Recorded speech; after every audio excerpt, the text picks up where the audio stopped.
matuto kang lumaban ng mag-isa.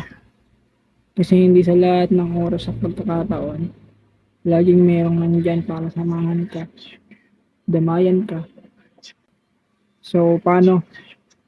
Take care. Sana susunod na buhay ko, kasama na kita. Kasama na kita ulit mangarap. Kasama na kitang tutupad sa pangarap ko. Maaaring sa mundong ito na ginagalawan natin, hindi tayo para sa isa't isa.